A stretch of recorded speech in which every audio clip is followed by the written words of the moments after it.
Hello, and welcome to Inventors Helping Inventors. I'm your host, Alan Beckley, inventor of the Wonder Wallet. If you're an inventor searching for proven ways to make money with your invention, if you dream to see your product selling in stores everywhere, you've come to the right place.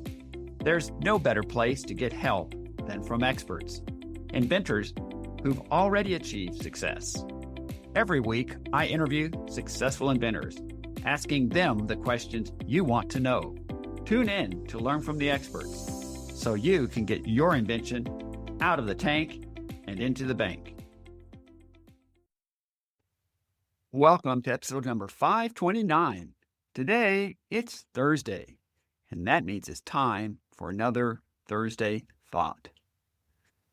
So what is your Thursday thought for today? It's a question. Are you thick-skinned? Now, I wanted to have a bit of fun with today's Thursday thought. I originally was going to title this episode, Are You Thin-Skinned? But I decided that was too negative a title. So asking, Are you thick-skinned? Is a question that hints at the expected answer. You probably should be thick-skinned. In fact, to succeed as an inventor, you must be thick-skinned. My definition of that metaphor, thick-skinned, is that a person tends to be unflappable in the face of challenges, criticisms from others, or results that were not what they had hoped or expected. Guess what? As an inventor, you're going to face all three of these situations on a frequent basis. Challenges, criticisms from others, and results that were not what you hoped or expected. I like to be solution-oriented on this podcast, so let's boil this somewhat vague metaphor down into a specific concept, something that we can sink our teeth into. Here it is. How do you respond when you've worked very hard towards accomplishing an objective, but the end results were not what you had hoped or expected?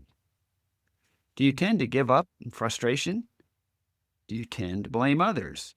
They just don't understand the benefits of my product. Why might that be? Negative thinking will never yield a positive epiphany. So how should you respond when results were not what you had hoped for or expected? Here is what I recommend you do, and do these 5 items in order for best results. Number 1, give it a rest. Whatever it was that happened, set it aside for 24 to 48 hours without thinking actively about what happened. This is going to give your idea engine subconscious mind a chance to rest and reset. Number 2, refuse to consider what happened to you as a negative, or apply any kind of negative label to yourself. I'm just no good at this. I'm such a loser. Don't do that. Number 3, sit down with a pen and paper, or perhaps a journal, and write out specifically what were your hopes and expectations, and what specifically did you do towards realizing those hopes and expectations? Number 4, finally, ask yourself the tough question. Were my hopes and expectations realistic, given the actions that I took? Number 5, you'll know the answer. Your intuition will give you the answer. Remember that inventing is a business, and all business is a numbers game.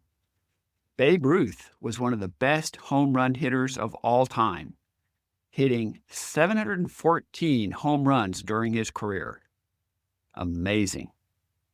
He also held the dubious record as the strikeout king.